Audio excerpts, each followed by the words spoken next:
Salut à tous, on se retrouve pour l'épisode 1388 du Zap Image. On commence aujourd'hui avec l'anniversaire de l'attaquant argentin Mauro Icardi qui fête aujourd'hui ses 28 ans, l'attaquant du PSG qui a fait un gros match en plus mardi soir du côté du Camp Nou. Bon anniversaire à Icardi. Ensuite, on ouvre la page Europa League et on commence avec le deuxième club français engagé cette saison en Coupe d'Europe. C'est l'équipe de Lille qui recevait l'équipe de l'Ajax Amsterdam hier soir. Et défaite des Lillois, une défaite dans les dernières secondes du match parce qu'ils se sont fait égaliser à la 87e minute. Ils ont pris 2 minutes plus tard ce deuxième but et défaite de Lille à domicile. Donc ça va être très compliqué pour se qualifier pour les huitièmes de finale. Donc terrible pour les Dogs. Il faudra tout donner au match retour. Amsterdam, bien sûr, la qualification reste encore possible, mais il faudra marquer au moins 2 buts du côté de Amsterdam la semaine prochaine et surtout réaliser un énorme match et surtout aussi gagner bien sûr la rencontre. Donc dommage pour Lille parce que menait 1-0 dans cette rencontre et voilà, en fin de rencontre ils ont complètement sombré. Donc espoir déçu en une du journal L'équipe, donc assez opportuniste pour mener au score mais dominé par l'Ajax. Le leader du championnat de France a encaissé 2 buts dans les dernières minutes qui réduisent déjà ses chances de qualification pour les huitièmes de finale. Ensuite, toujours avec cette affiche, donc c'est pas non plus un vol, hier la victoire des Néerlandais, parce que si on regarde les stats du match, donc l'équipe de l'Ajax a été nettement supérieure à cette équipe de Lille, donc déjà ils ont eu plus de possession, plus de tirs cadrés et plus de passes, donc voilà, c'est quand même une victoire plutôt logique de l'équipe néerlandaise qui a beaucoup plus d'expérience en Coupe d'Europe que l'équipe française. Ensuite, toujours avec Lille, donc moins solide en Europe, donc en Ligue 1 c'est 0,6 buts encaissés par match, actuellement c'est la meilleure défense avec le Paris Saint-Germain, avec seulement 15 buts pris depuis le début de la saison, cette équipe de Lille. Mais en Ligue Europa, c'est plus compliqué, 1,43 buts encaissés par match. Bien sûr, le niveau en Europe est beaucoup plus élevé que le niveau du championnat français. C'est pour ça qu'ils encaissent beaucoup plus de buts, les Lillois. Et pour finir les gars sur cette rencontre, donc on va juste parler de Yazici qui avait été énorme lors des derniers matchs de Coupe d'Europe de Lille avec bien sûr ce triplé qu'il avait inscrit du côté de San Siro. Donc hier il a complètement déçu l'attaquant turc avec une note seulement de 3 aujourd'hui dans le journal de l'équipe. Et Tadic, le capitaine de cette équipe néerlandaise, vraiment genre sous-côté, le Serbe lui a obtenu la note de 7. Ensuite, on continue avec les autres résultats de cette soirée de l'Europa League. Donc l'énorme victoire de Manchester United du côté de la Real Sociedad. On peut le dire, Manchester United est qualifié pour les huitièmes de finale de cette Europa League parce que les Anglais se sont imposés 4-0 du côté de la Real Sociedad, même si le match était délocalisé. Il se jouait du côté de Turin. C'est une grosse victoire à l'extérieur pour cette équipe de Manchester United. Donc Bruno Fernandes, il inscrit un doublé, Rashford un but et James un but. Donc Manchester United se balade face à la Real Sociedad. Donc on revient sur Bruno Fernandes, encore décisif vu qu'il a inscrit un doublé à la 27e et 65e. Ces 2 buts inscrits hier et bien sûr il a été élu une fois de plus homme du match. Ensuite il y avait une autre équipe anglaise aussi qui s'est imposée hier avec un gros score, c'est l'équipe de Tottenham qui s'est imposée 4-1 du côté de Wolfsberger. Donc on peut voir tous les buteurs, Gareth Bale a même marqué, Hugminson, Lucas et Vinicius. Donc Tottenham s'impose facilement et aussi très bien parti pour se qualifier pour la suite de la compétition. Arsenal qui jouait contre le Benfica, score final 1 partout. Donc tout reste jouable pour cette équipe des Gunners qui recevra au match retour, même si le match bien sûr est délocalisé. Et pour finir avec les équipes anglaises, c'était l'équipe de Leicester qui se déplaçait du côté de Prague hier. Score final 0-0 et Leicester est désormais invaincu depuis 10 matchs à l'extérieur, toute compétition confondue. Donc leurs 10 derniers matchs, c'est 6 victoires et 4 matchs nuls à l'extérieur, 0 défaite, c'est plutôt pas mal. Sa meilleure série depuis décembre 2015. Ensuite, on peut voir aussi que l'AC Milan a concédé le match nul contre l'Étoile Rouge de Belgrade de partout. Et de gros regrets pour l'AC Milan qui menait 2-1 jusqu'à la 92e minute. Ils se sont fait égaliser à la 93e minute cette équipe italienne. Donc voilà le dénouement de ce match et surtout qui se qualifiera pour la suite de la compétition. Ça se jouera la semaine prochaine à San Siro. A noter la belle victoire de Grenade 2-0 contre l'équipe de Naples. Naples va devoir réaliser l'exploit au match retour, surtout qu'ils n'ont inscrit aucun but à l'extérieur. On sait que c'est très important d'inscrire les buts à l'extérieur en Coupe d'Europe. A noter aussi la victoire de Villarreal du côté de l'Autriche, du côté du Red Bull Salzbourg. Et sinon on peut voir tous les autres résultats de cette soirée d'Europa League. Donc ça c'est déjà les résultats des matchs à 19h. Donc par exemple l'Olympiakos s'est imposé 4-2 contre le PSV. Le Bayer Leverkusen s'est incliné du côté de la Suisse, du côté des Young Boys de Berne. A noter aussi la victoire de l'AS Roma 2-0 du côté de Braga au Portugal. Et les résultats cette fois-ci des matchs à 21h. Donc l'équipe des Glasgow Rangers qui était menée 3-2. Dans les dernières minutes du match, ils ont renversé le match et se sont imposés 4-3. Et pour finir avec cette Europa League, du coup, le bilan de cette soirée, avec 16 matchs, il y a eu quand même 59 buts inscrits hier pendant cette soirée de Coupe d'Europe, hein. C'est pas mal. Donc on continue les gars, cette fois-ci avec le programme de la journée. Et ce soir, il y a pas mal de matchs, hein. Par exemple, ce soir en Ligue 1, l'équipe de Lyon se déplace du côté de Brest, hein. Une équipe vraiment qui arrive souvent à gêner cette équipe de Lyon. On verra ce que ça va donner ce soir. Sinon, il y a Wolverhampton contre Leeds. Il y a aussi le Betis Séville contre Retafe. Il y a aussi 2 matchs en Serie A. La Fiorentina contre la Spezia et Cagliari contre l'équipe du Torino. Il y a aussi Arminia Bielefeld contre Wolfsburg en Allemagne. Ensuite, du coup, on revient sur ce match de l'Olympique Lyonnais du côté de Brest ce soir. La pole en tête et surtout, il faut oublier cette défaite la semaine dernière de Lyon à domicile contre l'équipe de Montpellier. L'OL qui reste sur une défaite à domicile contre Montpellier peut reprendre provisoirement la première place du championnat à condition de s'imposer à Brest et de retrouver son efficacité. C'est vrai que Lyon, c'est une équipe qui arrive toujours à se créer énormément d'occasions dans les rencontres. Par exemple, contre Montpellier la semaine dernière, ils ont eu beaucoup d'occasions, mais à la fin du match, ils se sont inclinés. Donc il faut qu'ils soient plus efficaces devant le but, les Lyonnais. Ensuite les gars, on va parler de Kylian Mbappé, le Paris Saint-Germain. C'est vrai qu'on en parle beaucoup depuis son énorme match un mardi, mais c'est vrai que tout s'est accéléré pour Kylian Mbappé.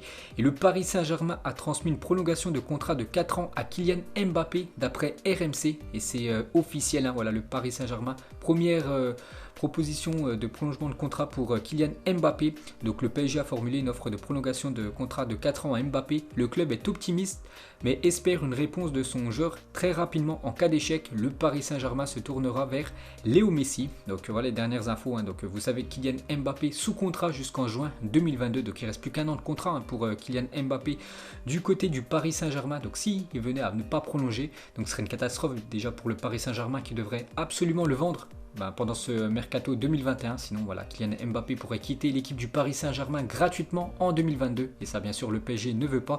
C'est pour ça qu'ils lui ont proposé de prolonger son contrat de 4 ans. Donc maintenant la balle est dans le camp du joueur, hein. Donc on attend tous sa décision. Donc Maurizio Pochettino concernant l'avenir de Kylian Mbappé, il a dit: je pense que le PSG peut lui donner tous les outils pour être heureux. Je pense que la situation concernant Kylian sera bientôt claire. Donc en gros il dit que Kylian Mbappé va prendre très prochainement sa décision. Et en cas de désaccord avec Mbappé, hein, le Paris Saint-Germain pourrait se placer sur Léo Messi. Neymar essaie de le convaincre de signer à Paris. Paris réfléchit à des montages financiers pour avoir la saison prochaine. Donc Neymar, Messi et Kylian Mbappé. Donc ça peut se faire, hein, mais bon, avec le fair play financier, il faudrait que le Paris Saint-Germain fasse des montages financiers, qui laisse filer des joueurs qui recrutent gratuitement. Lionel Messi, vu qu'il sera en fin de contrat avec l'équipe du Barça. Donc ça pourrait se faire, hein, bien sûr, vu que le Paris Saint-Germain a d'énormes moyens. Donc il pourrait payer les 3 énormes salaires, hein, de Neymar, Messi et Kylian Mbappé. Donc affaire à suivre, ce serait quand même énorme. Ensuite, toujours avec Lionel Messi, donc une déclaration de Rivaldo à propos de Léo Messi. Il a dit: son avenir sera au Paris Saint-Germain, d'autant plus avec ce qu'il s'est passé mardi soir, hein, lors de cette défaite. C'est une équipe qui peut lui donner la possibilité de continuer à gagner des titres.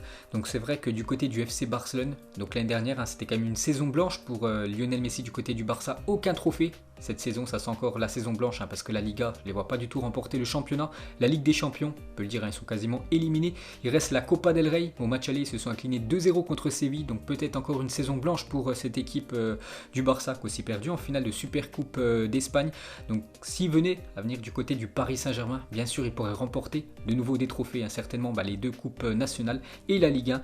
Donc ce serait quand même un bon choix de carrière, hein, de Lionel Messi de venir du côté du Paris Saint-Germain pour faire grandir son palmarès. Et toujours avec Lionel Messi avait l'air désintéressé. Donc d'après Joe Cole, donc ancien joueur par exemple de l'équipe de Liverpool, il a même évolué en Ligue 1, hein, cet ancien joueur anglais maintenant consultant sur une chaîne sportive en Angleterre. Il a dit: Messi avait l'air désintéressé. Il est très difficile pour un ancien joueur de le critiquer parce que c'est un génie et le plus grand joueur que j'ai vu jouer au football. Mais ce soir, il n'avait pas l'air d'être engagé émotionnellement dans le jeu, hein, tout simplement. C'est vrai que si vous regardez tous les matchs de Lionel Messi et surtout celui contre le Paris Saint-Germain, donc il a quasiment que marcher, hein, sur le terrain. Lionel Messi, tu sentais qu'il n'avait pas envie tout simplement de faire gagner son équipe. C'est vrai que Messi et le Barça, ça sent le divorce.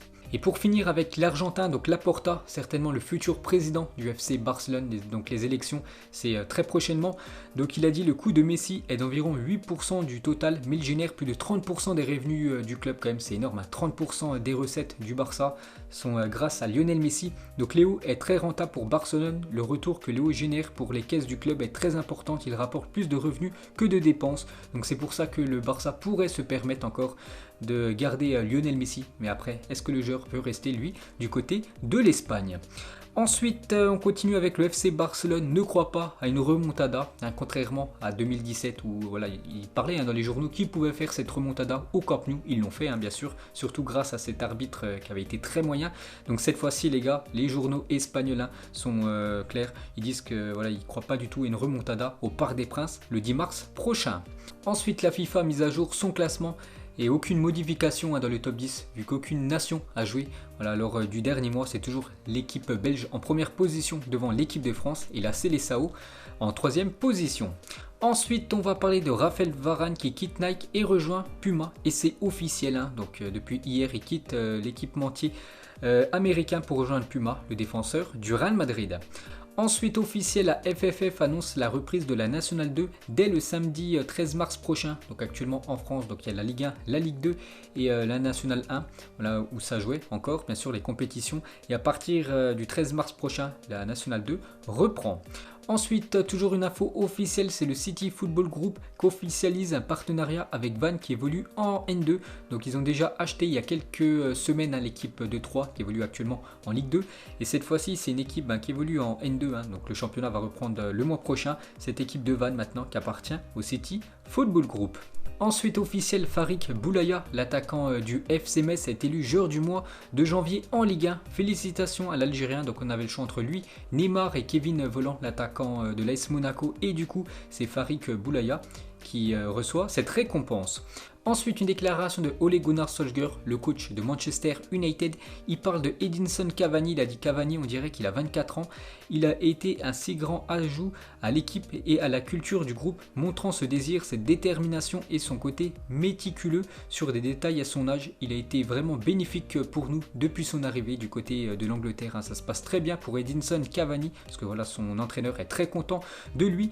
Et pour finir avec lui, donc Cavani souhaite rester à Manchester United la saison prochaine. N'oubliez pas qu'il avait signé seulement 1 an de contrat du côté de l'Angleterre. Donc lui aimerait prolonger l'aventure avec les Red Devils. Ensuite, OM avant de fraîcheur. Donc Marseille, toute compétition confondue. Donc titularisation avec André Villas-Boas. Donc Kawi 0.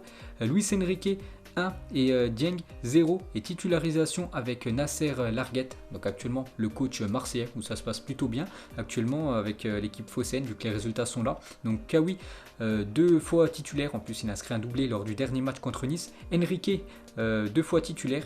Et Dieng 1 fois titulaire. Ensuite, les discussions entre l'UEFA et le gouvernement turc pour accueillir du public lors de la finale de la Ligue des Champions seraient en bonne voie. Donc après, bon, ça m'étonnerait que le stade qui va accueillir la finale de la Ligue des Champions du côté de Istanbul sera à guichet fermé, mais peut-être, je sais pas, 10, 20, 30 000 personnes dans ce stade. Donc actuellement, il y a des discussions, il pourra y avoir du monde pour cette finale de Ligue des Champions, en espérant voir le Paris Saint-Germain. Ensuite, on va parler de Cristiano Ronaldo et pour Cassano, ancien attaquant italien, Ronaldo n'est pas forcément Pirlo compatible. Il a dit il marque un but par match, c'est vrai, mais il a du mal avec les idées d'Andrea. Il a toujours été un peu égoïste. Il se fiche que les autres marquent des buts. Donc voilà ce que dit Cassano sur Cristiano Ronaldo qui joue un peu perso. Enfin surtout, il pense qu'à marquer vraiment s'il a, il y a un coéquipier en meilleure position que lui pour marquer. Il lui fera pas la passe. Cristiano Ronaldo tentera quand même la frappe pour essayer de marquer. Donc voilà ce que pense Cassano de CR7. Ensuite, on continue toujours avec Cristiano Ronaldo et la nouvelle rivalité.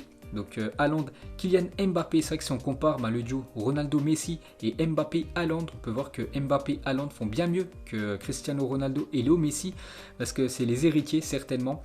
Donc en Ligue des Champions, Mbappé plus Haaland, c'est 42 buts en 54 matchs, c'est énorme. Et Ronaldo et Messi, lors de leurs 54 premiers matchs, c'était seulement 17 buts, alors que Haaland et Mbappé, c'est 42 buts, vous pouvez voir l'énorme différence. Ensuite, on revient sur l'attaquant norvégien Erling Haaland et sa clause libératoire est de 75 millions d'euros, valable à partir de l'été 2022. C'est pour ça que le Borussia Dortmund pourrait le vendre dès ce mercato 2021, le vendre bien plus que ces 75 millions d'euros, parce que s'il reste une saison de plus du côté de l'Allemagne, donc en 2022, vous voyez là, il coûterait seulement 75 millions d'euros. Donc il y a plein de clubs qui pourraient bien sûr se permettre de l'acheter, alors que s'il le vendent en 2021, voilà, dans quelques mois, il pourrait le vendre bien plus que ces 75 millions d'euros. Ensuite, on va parler de Luka Modric, a reçu son trophée de meilleur joueur madrilène du mois de janvier. Félicitations à Luka Modric qui a réalisé un gros mois de janvier, c'est pour ça qu'il a été élu meilleur joueur du Real Madrid pour ce dernier mois. Et toujours avec lui, il a dit: le football est un jeu qui se joue avec la tête, tu peux mettre toute la force physique que tu veux, il y a une chose qui s'appelle l'intelligence footballistique qui sera toujours essentielle, le physique ne supplantera jamais l'intelligence. Donc voilà ce que dit Luka Modric. Bien sûr, le football se joue bien sûr avec les pieds, mais le plus important c'est ce qui se passe dans la tête, c'est de prendre les bonnes décisions, et Luka Modric le fait très bien parce que c'est un très grand joueur de football. Ensuite, on va parler d'un autre milieu du Real Madrid, c'est Casemiro qui a reçu le trophée EFE du meilleur joueur ibéro-américain de l'année 2020. Il succède à d'autres madrilènes ayant été récompensés comme Zamorano, Roberto Carlos, Ronaldo, Reynondo ou même Cristiano et Keylor Navas. Donc félicitations à Casemiro. Ensuite, une déclaration de Claude Makélélé qui a fêté hier son anniversaire. Il a fêté ses 48 ans hier, j'ai oublié de vous le dire. Donc il avait fait une déclaration à l'époque, il a dit: Zidane c'était un artiste, chaque dribble qu'il faisait c'était pour amener un plus offensivement. Par contre Ronaldinho, à un moment il commence à abuser, tu te rappelles lors de Chelsea-Barça quand il arrive et bloque le ballon juste devant Claude Makélélé, il a dit: petit, je préfère que tu viennes et que tu me dribbles dans de bonnes conditions, mais tous tes trucs de PlayStation, là, moi, je vais t'envoyer à l'hôpital. Qu'est-ce qu'il a fait? Il a donné son ballon et il a dit: excuse-moi, vieux père, parce que voilà, il voulait pas se faire humilier, bien sûr. Claude Makélélé, il n'aime pas se prendre des petits ponts, des trucs comme ça. Soit tu le dribbles, voilà, tu lui fais un crochet, mais tu tentes pas tu bloques le ballon devant lui, un coup du sombrero, tout ça. Non, ça, il accepte pas, bien sûr, Claude Makélélé. Et s'il l'aurait fait, tout simplement, il l'aurait envoyé à l'hôpital, le joueur brésilien. Ensuite, une déclaration de Luis Suarez, il a dit: je ne me vois pas finir ma carrière aux États-Unis ou au Qatar, je préfère rester dans l'élite du football européen et l'Atlético est l'élite cette année et le sera dans les prochaines années. Même si j'ai 34 ans, Diego Simón continue de me faire progresser et de me corriger. Donc actuellement, il se plaît très bien du côté de l'Atlético Madrid. N'oubliez pas que c'est actuellement lui le meilleur buteur du championnat de Liga. Donc il dit, quand il prendra sa retraite, il terminera toujours dans un gros club européen. Il n'ira pas finir sa carrière aux États-Unis ou au Qatar. Et pour finir ce Zap Image, que retenez-vous le plus de ces 4 premiers matchs des 8e de finale de Ligue des Champions? Donc soit la dégringolade catalane, donc l'humiliation du FC Barcelone, soit l'équipe de la Juventus catastrophique du côté de Porto, soit le duo Mbappé-Haaland qui ont été très bons, les deux jeunes joueurs, ou soit Messi et Cristiano Ronaldo absents de ces 8e de finale. Donc voilà les gars, la fin de ce Zap Image 1388. Donc si ça vous a plu, un petit like et on se retrouve demain pour le prochain épisode. Ciao à tous.